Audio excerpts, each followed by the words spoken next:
इन्टरनेटको धेरै प्रयोग भइरहेको अहिलेको समयमा अनलाइनमा रहेका व्यक्तिगत डेटामाथि साइबर आक्रमण तथा अनधिकृत पहुँच राख्ने घटना बढिरहेका छन्। केही सावधानी अपनाउँदा यस्तो जोखिम कम गर्न सकिन्छ। पहिला त विपदको बेला दबावमा परेर अनलाइनमा व्यक्तिगत जानकारी दिन हतार नगरौं।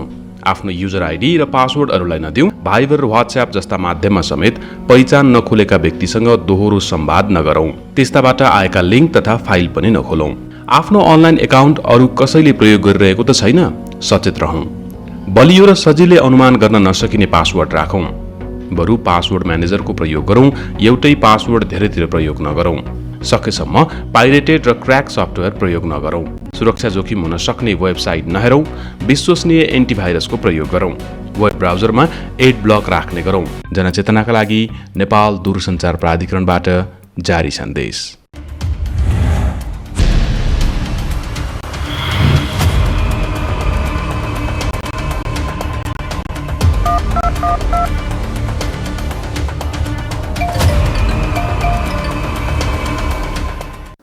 नमस्कार, कार्यक्रम कोभिड हटलाइनमा यहाँलाई हार्दिक स्वागत छ।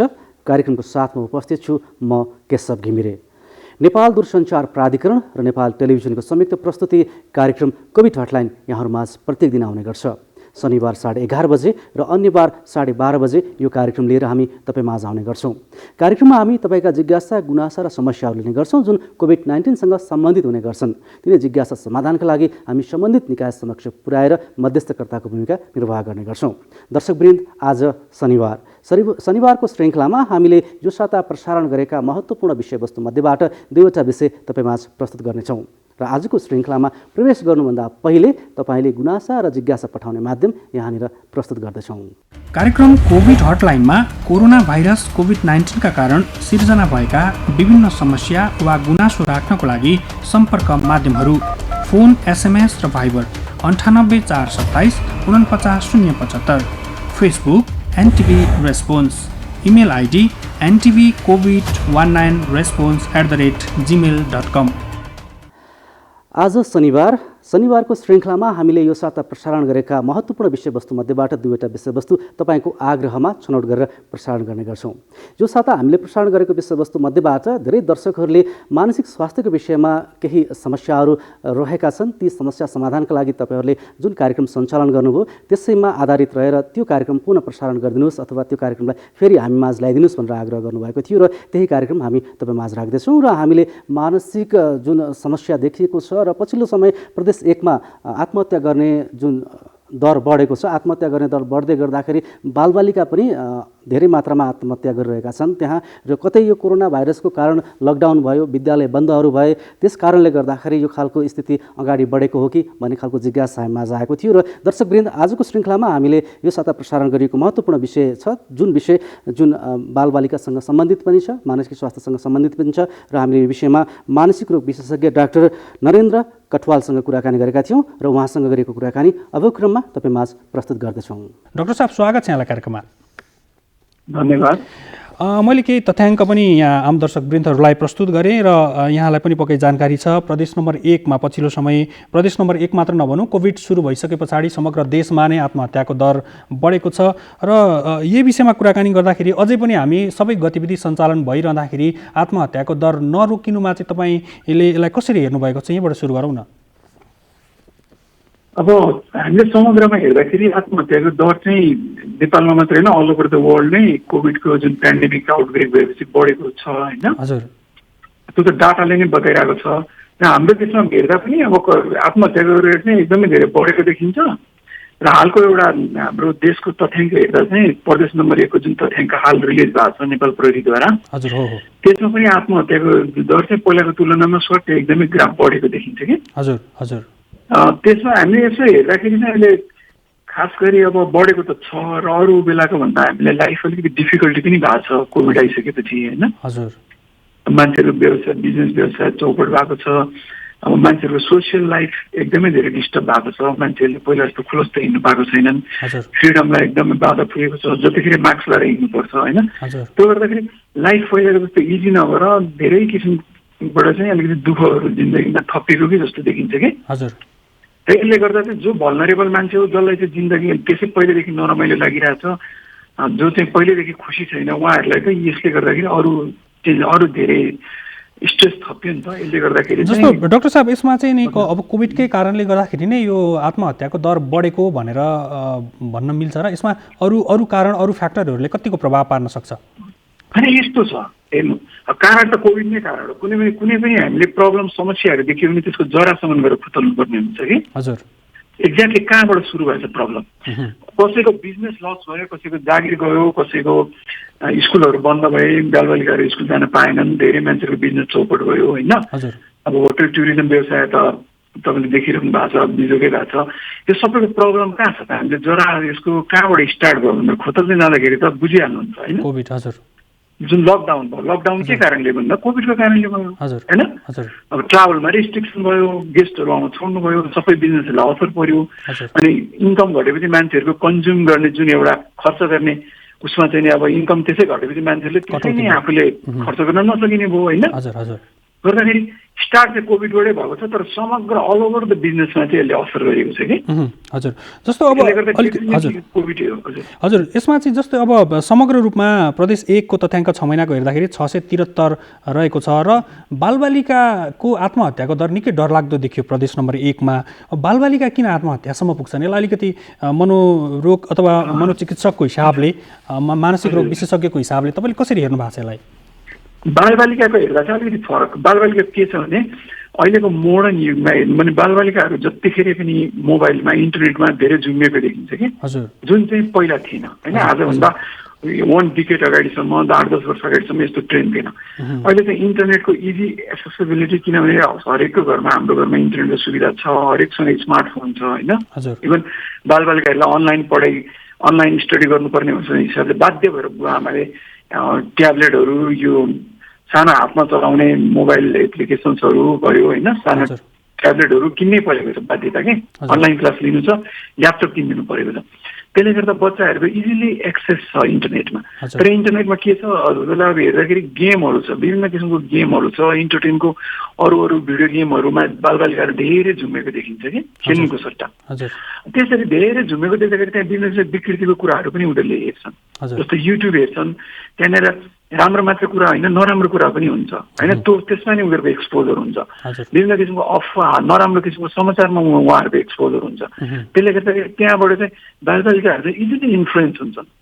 अरू हामी ठुलो यङहरू त त्यतातिर त्यति समाचारले हामीलाई असर गर्दैन, तर बालबालिकाको जुन डेभलपिङ ग्रोइङ माइन्डमा होइन बालबालिका चाहिँ इजिली चाहिँ त्यो नकारात्मक कुराले पनि त्यति नै ठाउँ लिन्छ कि। त्यसले गर्दाखेरि उहाँहरूले चाहिँ नराम्रो कुराहरू चाहिँ इजिली एडाप्ट गर्यो भने चाहिँ त्यसको इन्फ्लुएन्समा चाहिँ हाई रिस्क बिहेभियरहरू गरिदिने होइन। इभन सुसाइडका विभिन्न टेक्निकहरू त्यहाँबाट सिक्ने। कहिलेकाहीँ बाबुआमाले अलिकति कराउँदा, अलिकति टिचरले कराउँदा स्ट्रेस पर्ने बित्तिकै इजिली चाहिँ आवेशमा आएर चाहिँ त्यो कुराहरू अप्नाउन चाहिँ उनीहरूलाई सजिलो भयो, उनीहरूले इजिली सिकिरहेको छ होइन। यसले गर्दाखेरि चाहिँ अलिकति बालबालिकाहरूलाई चाहिँ धेरै नै असर परेको देखिन्छ। यसमा पनि अलिकति यसलाई स्प्लिट गरेर हेर्दाखेरि अब बालक 43 जनाले आत्महत्या गरेको देख्यो भने बालिका 35 जनाले आत्महत्या गरेको देखियो प्रदेश नम्बर 1 को तथ्याङ्कमा होइन। यो बालकहरू बढी देखियो, यसमा केही भन्न सकिन्छ? के आधारहरू बढी किन भयो यो? हेर्नु न, बालकहरू त त्यसै पनि केटा मान्छेहरू धेरै जस्तो पब्जीहरूमा जतिखेर ग्रुपमा 4-5 जना बस्ने, त्यसो इन्टरनल नेटबाट कनेक्टेड हुने, पब्जी अरू कि विभिन्न किसिमको भिडियो गेमहरू धेरै खेल्ने होइन। अनि त्यसबाट उनीहरूले च्यालेन्ज गेमहरू खेल्ने कि तपाईँले एकजनाले के गर्नु सक्छ त्यसलाई कसरी त्योभन्दा धेरै अर्कोले गर्नु सक्छ। तपाईँले एउटा इन्टरनेट नेपालकोमा त्यस्तो च्यालेन्ज गेमहरू खेल्ने होइन, त्यसमा धेरै इन्टेलिजेन्स हुने। रसियामा देख्नुभयो होला कसले चाहिँ बडी चाहिँ सेल्फ हार्म धेरै गर्न सक्छ भनेर एउटा सुसाइडल रेट वात्तै एडोलेसेन्सहरूमा देखिएको थियो कि रसियामा। यो चाहिँ रसिया घटना हो र त्यसकै इन्फ्लुएन्स पनि नेपालमा नै आएको देखिन्छ। विशेष गरी बालिका भन्दा बालकहरू चाहिँ धेरै त्यसै पनि इन्टरनेटमा धेरै नै इन्भल्भ हुन्छ। यो यहाँको समग्र कुरा सुनिरहँदाखेरि चाहिँ धेरै जसो मुख्य कारण आत्महत्याको बालबालिकाको चाहिँ इन्टरनेट हो भन्ने खालको कुरा आयो होइन। इन्टरनेट हो, इन्टरनेट धेरै कारण हो र इन्टरनेटमा भएको नकारात्मक गतिविधिहरूलाई चाहिँ हामीले चाहिँ फिल्टर गर्न सकेनौँ। त्यो चाहिँ बालबालिकाहरूको पहुँच सजिलै भयो त्यसमा। जस्तो हजुर परिवारको ब्याकग्राउन्ड, आर्थिक ब्याकग्राउन्ड लगायतका अब अहिले त विद्यालय धेरै लामो समयदेखि बन्द रहेको छ, त्यो कुराहरूले चाहिँ कतिको असर पार्न सक्ला? हेर्नु अब यस्तो हेऱ्यो आर्थिक अब हामीले हेऱ्यौँ भने एक तरिकाले आर्थिक ब्याकग्राउन्डले चाहिँ पेसेन्ट के अभिभावकहरूलाई अलिकति सजिलै भएको देखिन्छ किनभने स्कुलहरू बन्द छ ट्युसन फीहरू तिर्नु परेको छैन होइन स्कुलमा हुने खाजा खर्च ट्रान्सपोर्टेसन अरू मिसलेनियस खर्चहरू हुन्छ त्यो परिवारले अफोर्ड गर्नु परेको छैन त्यो कारणले गर्दाखेरि अलिकति त्यो रूपले चाहिँ आर्थिक भार अलिक सहज भएको देखिन्छ प्यारेन्ट्सहरूमा होइन तर यता प्यारेन्ट्सको के भयो भन्दा प्यारेन्ट्सको जागिर गयो प्यारेन्ट्सको बिजनेस चल्दैन सोर्स अफ इन्कम कम भयो त्यसले गर्दाखेरि त्यो साइडबाट चाहिँ प्यारेन्ट्सको चाहिँ आर्थिक अलिकति अभाव भएको पनि देखिन्छ होइन दुईतर्फैबाट है तर आर्थिक पाटो भन्दा पनि हामीले जस्तो हेर्नु न ओभरअल प्रदेश नम्बर 1 को जिल्लामा अरू जिल्लाहरूमा छोडेर मोरङमा ज्यादा छ त्यो मोरङको आर्थिक हिसाबले त अरू जिल्लाहरूमा त अलिकति सक्षम जिल्ला हो नि त होइन हेर्नु न तर मोरङमै धेरै देखिन्छ क्या सुसाइडको रेटहरू विशेष गरी बालबालिकामा भनेपछि किनभने मोरङमा त इन्टरनेट इजिली एक्सेस छ अलिक डेभलप जिल्ला पर्यो होइन तर आर्थिक पाटो भन्दा पनि हामीले चाहिँ बालबच्चाहरूलाई चाहिँ उनीहरूलाई त सही दिशामा सही तरिकाले चाहिँ डोर्याउनु नसकेको उनीहरूलाई खेलकुदहरूमा फिजिकल एक्टिभिटीमा इन्भल्भ गर्न नसकेको स्कुल बन्द हुनाले उनीहरू सोसियल कन्ट्याक्ट गर्न सकिएन होइन उनीहरूले ग्रुपमा बस्ने खेल्ने अरू जुन किसिमको फिजिकल एक्टिभिटी जुन चाहिँ एकदम इम्पोर्टेन्ट हो बच्चाहरूलाई त्यसमा स्वाटै कमी भयो होइन त्यसमा कमी हुनु र इन्टरनेटमा धेरै एक्सेस हुनु र नराम्रो कुराहरू चाहिँ इन्टरनेटमा चाहिँ अलि इजिली पहुँच हुनु नै यसको डाइरेक्ट कज जस्तो देखिन्छ हजुर त्यसमा अभिभावकको रेखदेख पनि अलिकति कमी होला सायद अभिभावकको गाइडेन्स कमी छ किनभने अभिभावकले चाहिँ अलिकति उसले इन्टरनेटमा उसको लिमिटेसन टाइम दिनु पऱ्यो होमवर्क गर्ने युट्युबमा जुन किसिमको हाम्रो अनलाइन स्टडी गर्ने त्यस पछाडि लिमिटेड टाइमसम्म चाहिँ दिने कि त्यो हामीले इन्टरनेटको एक्सेस त्यस पछाडि चाहिँ उसलाई चाहिँ खेल अलिकति खेल्ने वातावरणहरू चाहिँ बनाइदिँदा चाहिँ यसमा चाहिँ डेफिनेटली सुधार त आउँछ जस्तो अब यो आत्महत्या कोही व्यक्तिले आत्महत्या गरिरहेको छ बालबालिका मात्रै नभएर समग्रमा जो आत्महत्या गर्नको लागि उद्धत छ अथवा त्यसप्रति अभिप्रेरित छ त्यस्ता व्यक्तिहरूको लक्षण पहिचान कसरी गर्न सकिन्छ यो पहिचानहरू सजिलो छ यो पहिचान कसरी गर्ने भने आत्महत्या गर्ने मान्छेले सोध्दै एकै दिनमा गर्दैन आफ्नो जिन्दगीको अन्त्य गर्ने जस्तो कुरा हो यो सानोतिनो कुरा होइन होइन यसलाई मान्छेले सिरियसली पहिला के गर्छ भने यसको फेजहरू हुन्छ पहिला मान्छेले डिसाइड गर्छ भन्नाले हामीले के हुन्छ एक्जिक्युसन आउँछ सोचाइमा भनेको दिमागमा त्यो कुराले ठाउँ लिन्छ म आत्महत्या गरिदिउँ कि भनेर र मान्छेले पक्का आत्महत्या गर्छु भनेर डिसिजन लिन्छ एउटा डिसिजन लिने कुरा हो होइन त्यसरी आत्महत्या कुन मोडालिटी अपनाउनु त विष खाएर गर्ने कि ह्याङ्गिङबाट गर्ने कि बा कुनै हाइटबाट हाम फालेर गर्ने त्यसको डिफ्रेन्ट मोडालिटीहरू छ आत्महत्याको त्यो मेथड चुज गर्छ अनि मेथड चुज गरेपछि त्यसलाई प्लानिङ भन्छ हामीले र मेथड चुज गरेर भएन अब झुन्डेर मर्नेबाट डोरी खोज्नु पऱ्यो होइन विष खाने भयो अब विषहरू खोज्नु पऱ्यो किनेर ल्याउनु पऱ्यो होइन अब अरू कुनै वे हाम फाल्ने हुने ठाउँ सेलेक्सन गर्नु पऱ्यो अनि ठाउँ मात्र भनेको टाइम सिचुएसन कुन टाइममा मैले गरेँ हुन्छ म एकदम सक्सेस हुन्छु सबै प्लानिङ गर्छ मान्छेले प्लानिङ गरेर अनि त्यस पछाडि एटेम्प्ट गर्ने हो कि र यो अलग सडन चाहिँ हुँदैन प्रायः जस्तो एक्जिक्युसन हुने प्लानिङ गर्ने त्यस पछाडि चाहिँ एटेम्प्ट गर्ने जस्तो त्यो अब भौतिक त्यो आत्महत्या गर्नको लागि तयारीको विषय त फरक रह्यो त्यसमा चाहिँ जस्तो व्यक्तिमा कुनै त्यस्तो लक्षणहरू व्यक्तिगत रूपमा शारीरिक रूपमा त्यस्ता लक्षणहरू हेर्नुहोस् के हुन्छ मान्छे एकदम स्याड हुन्छ उसलाई जिन्दगीप्रति इच्छा हुँदैन उसलाई रमाइलो केही गर्नु मन लाग्दैन होइन अनि साथीहरूसँग गफ गर्दा पनि उसले यस्तै हो दिक्क लागिसक्यो जिन्दगी यस्तो जिन्दगी कति बस्नु होइन मलाई बाँच्ने मन छैन भने कता कता बेस्ट फ्रेन्डहरूसँग नजिकको साथीहरूसँग सेयर गरेको देखिन्छ कि एउटा कुरा अनि अर्को कुरा चाहिँ प्लानिङ फेजमा आइडेन्टिफाई गर्न सकिन्छ हामीले यस्तो पोइजनको बोतलहरू ठाउँमा काहीँ निकाल्न सकिन्छ डोरीहरू सिरानी मुनि राखेको र कहिलेकाहीँ डायरीहरूमा चाहिँ म सुसाइडल नोटहरू लेखेको चाहिँ एकदम लेखेर राखेको कुराहरू बिटिन सक्छ कि अनि अर्को कुरा चाहिँ सुसाइड गर्न खोजेको मान्छेले धेरै जस्तो ग्रुपमा फ्रेन्ड्सहरूसँग बस्न मन नपराउने एकान्तमा बस्ने होइन अँध्यारो अनुहार हुने रमाइलो नगरे जस्तो फिल हुने उहाँको त्यो रियाक्सन्सहरूबाट त्यो थाहा हुन्छ कि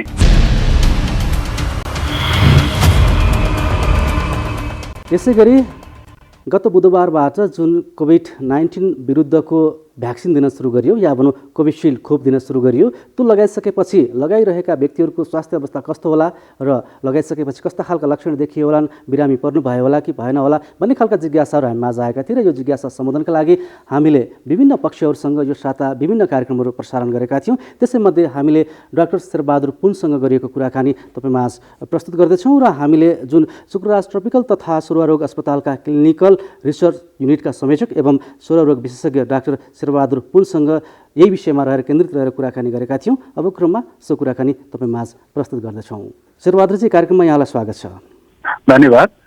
जस्तो पछिल्लो समय खोप तपाईँले पनि लगाउनु भएको छ जुन यो कोरोना विरुद्धको कोभिसिल्ड अन्य व्यक्तिले पनि लगाउनु भएको छ। हामीलाई धेरै चासो आइरहेको छ खोप लगाइसकेका व्यक्तिहरूको स्वास्थ्य अवस्था कस्तो भयो होला भनेर।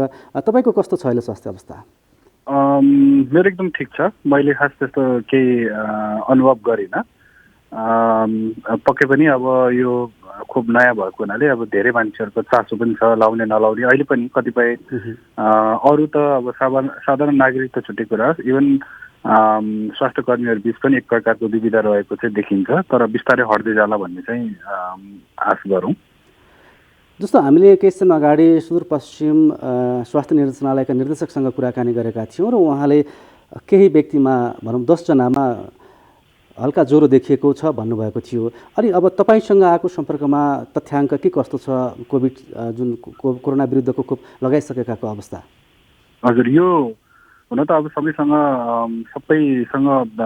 त यो सोधिएको छैन, तर जो जतिजनासँग हाम्रो सम्पर्कमा आएका हुनुहुन्छ उहाँहरूले चाहिँ त्यसमध्येमा कतिपयले ज्वरो आएको, जिउ दुखेको, टाउको दुखेको अनि अलिकति सुत्नलाई अप्ठ्यारो भएको भन्ने कुराहरू चाहिँ गरिराख्नु भएको छ। हाम्रै यो जुन कर्मचारी अथवा जुन स्वास्थ्य कर्मीहरू हुन्छ उहाँहरूबाट चाहिँ यो खालको चाहिँ आएको छ। तर त्यस्ता खालका जुन समस्याहरू छ त्यो चाहिँ किन भन्दाखेरि हामी पहिलेदेखि लागेको हुनाले सायद आजको दिनसम्म आउँदाखेरि चाहिँ लगभग उहाँहरू धेरैजना चाहिँ स्वास्थ्योन्मुख भइसकेको छ अथवा राम्रो भइसकेको छ भन्दा हुन्छ।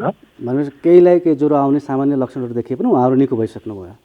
हजुर, यो अब सुरुमा पनि हामीले भन्दै आएको यो क्लिनिकल ट्रायलहरूमा पनि देखिएको थियो। यो कसैलाई विशेष गरेर एकदम जिउ दुख्ने अनि अति थकान महसुस हुने, ज्वरो आउने अनि त्यसपछि टाउको दुख्ने भन्ने कुराहरू त थियो, हामीले पहिला पनि भन्दै आएको थियौँ। यो सँगसँगै चाहिँ अहिले हामीले जो जतिलाई दियौँ उहाँहरूमा चाहिँ कसैलाई अलिकति चक्कर आएको हो कि भन्ने त्यो खालको भन्नुहुन्छ भने कतिले टाउको दुखेको र अलिक बढीले चाहिँ जिउ तातेको अथवा ज्वरो आएको भन्ने कुराहरू पनि गरेका छन्। कतिपयले चाहिँ अलिकति हातखुट्टा झमझमाएको हो कि भन्ने त्यो खालको पनि गरेका छन्। तर ती सबै कुराहरू चाहिँ एकदम सामान्य हामीले भनिरहेकै जुन एउटा हुनसक्ने सम्भावित जुन एउटा समस्या हो त्यो नै थियो, जुन चाहिँ हामीले हाम्रा केही कर्मचारी अथवा स्वास्थ्य कर्मीहरूमा देखेका छौँ पनि। आज पनि मैले कतिपय सोधेको थिएँ त्यस्तो खालको देखेको थियो भनेर चाहिँ भन्नुहुन्छ। डाक्टर साहब, जस्तो अब यो कोरोना रोग नै नयाँ भयो, हामीले प्रयोग गर्दै गरेको भ्याक्सिन पनि नयाँ छ,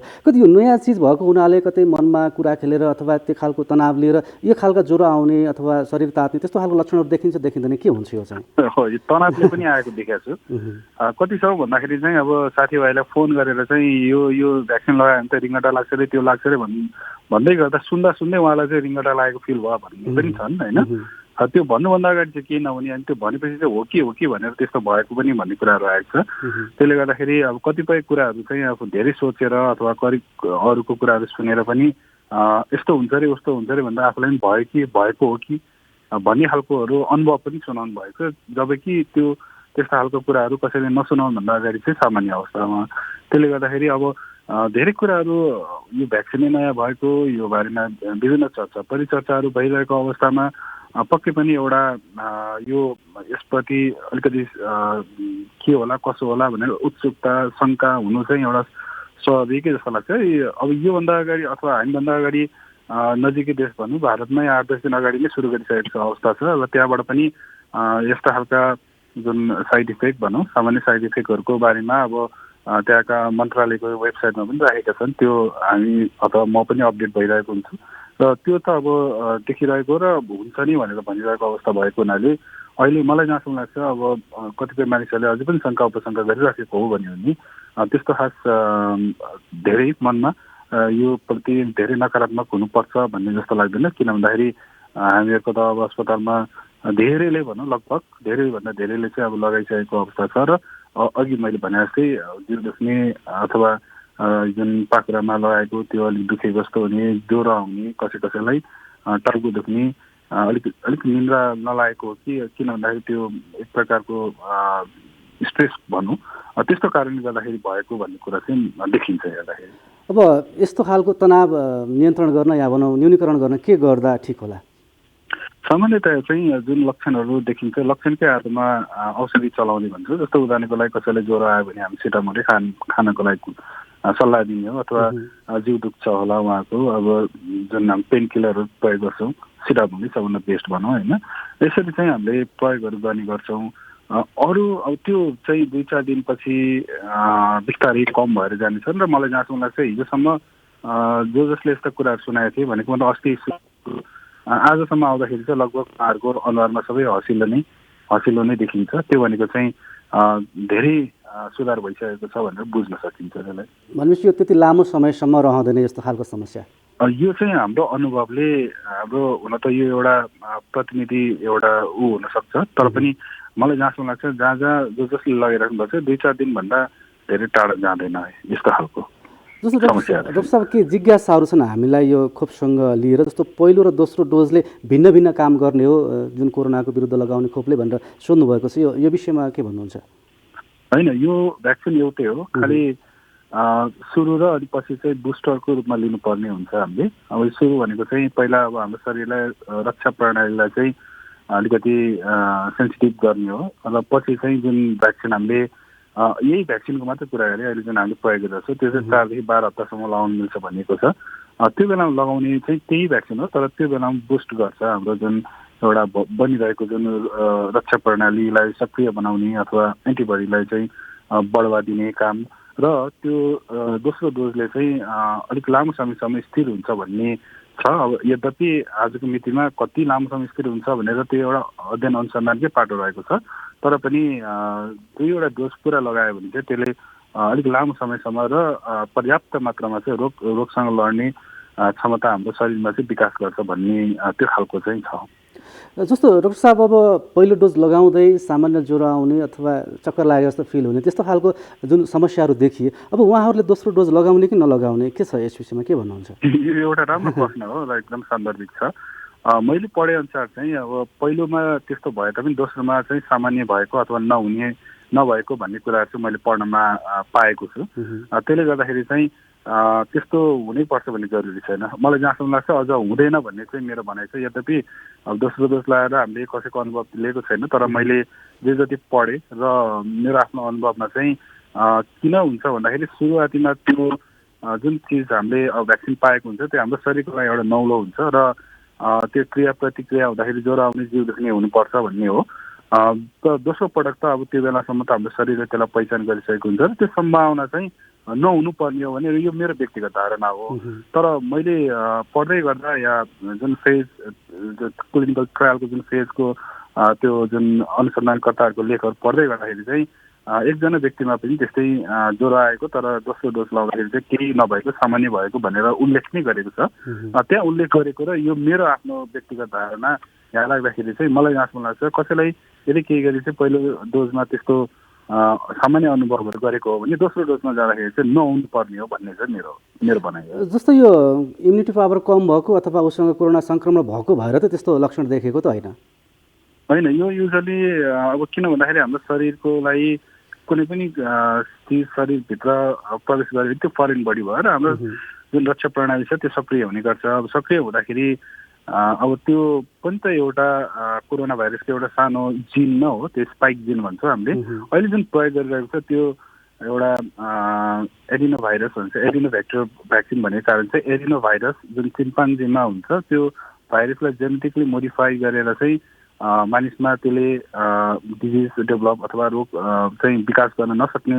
क्षमतामा बनाएको हुन्छ र त्यसभित्र त्यसलाई यो कोरोना भाइरसको जुन स्पाइक जिन भन्छौँ र तपाईँ हामीले त्यो नक्सामा हेर्ने हो भने पनि कोरोना भाइरसको चाहिँ त्यो सतहभन्दा बाहिर निक्लेको जसलाई क्राउन लाइक भन्छ हामीले त्यो मुकुट जस्तो हो त्यो चाहिँ त्यसमा अब राखेको हुन्छ र यो हाम्रो शरीरमा भित्र पसेपछि पक्कै पनि त्यसलाई देखेर हाम्रो शरीर चाहिँ अलिक सक्रिय हुन्छ अथवा रक्षा प्रणाली र रोग प्रतिरोधक क्षमतामा क्रिया प्रतिक्रिया हुँदाखेरि चाहिँ त्यो खालको देखिएको छ र कसैलाई ज्वरो आएको छ र जो यिनीहरू अलिकति प्रतिक्रिया देखायो भने त्यो हाम्रो शरीरले चाहिँ त्यो विरुद्ध चाहिँ यो रक्षा भनौँ प्रणाली मजबुत हुँदैछ अथवा रोग प्रतिरोध क्षमता बनाउँदैछ भनेर बुझ्दा पनि हुन्छ जस्तो लाग्छ मलाई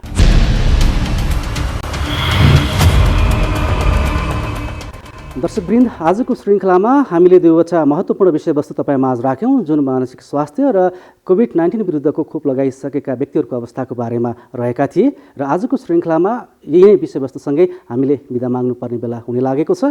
तपाईँ पनि कार्यक्रममा सहभागी भएर कोभिड-19सँग सम्बन्धित कुनै जिज्ञासाहरू छन् भने हामी माझ पठाउन सक्नुहुन्छ। तपाईँले समस्या, जिज्ञासा, गुनासा पठाउने माध्यम यहाँनिर प्रस्तुत गर्दैछौँ। कार्यक्रम कोभिड हटलाइनमा कोरोना भाइरस कोभिड-19 का कारण सिर्जना भएका विभिन्न समस्या वा गुनासो राख्नको लागि सम्पर्क माध्यमहरू फोन, SMS र Viber 98 427 49 075, Facebook NTV response, email ID ntvcovid19response@gmail.com। तपाईँ पनि यिनै माध्यम प्रयोग गरेर आफ्ना जिज्ञासा र गुनासा हामीमाझ पठाउँदै गर्नुहोला। हामी तपाईँमाझ फेरि भोलि नयाँ विषयवस्तुका साथ उपस्थित हुनेछौँ। तबसम्मको लागि हामी सबैलाई बिदा दिनुहोस्। तपाईँ पनि नेपाल टेलिभिजन हेर्दै गर्नुहोस्। नमस्कार।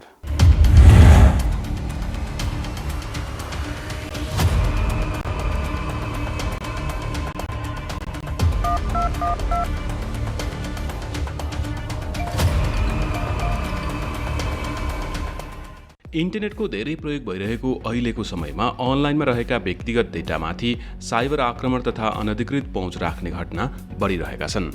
केही सावधानी अपनाउँदा यस्तो जोखिम कम गर्न सकिन्छ। पहिला त विपदको बेला दबावमा परेर अनलाइनमा व्यक्तिगत जानकारी दिन हतार नगरौँ। आफ्नो युजर आइडी र पासवर्डहरूलाई नदिउँ। भाइबर र व्हाट्सएप जस्ता माध्यममा समेत पहिचान नखोलेका व्यक्तिसँग दोहोरो संवाद नगरौँ। त्यस्ताबाट आएका लिङ्क तथा फाइल पनि नखोलौँ। आफ्नो अनलाइन एकाउन्ट अरू कसैले प्रयोग गरिरहेको त छैन, सचेत रहौँ। बलियो र सजिलै अनुमान गर्न नसकिने पासवर्ड राखौँ। बरु पासवर्ड म्यानेजरको प्रयोग गरौँ, एउटै पासवर्ड धेरैतिर प्रयोग नगरौँ। सकेसम्म पाइरेटेड र क्र्याक सफ्टवेयर प्रयोग नगरौँ। सुरक्षा जोखिम हुन सक्ने वेबसाइट नहेरौँ। विश्वसनीय एन्टिभाइरसको प्रयोग गरौँ। वेब ब्राउजरमा एड ब्लक राख्ने गरौँ। जनचेतनाका लागि नेपाल दूरसञ्चार प्राधिकरणबाट जारी सन्देश।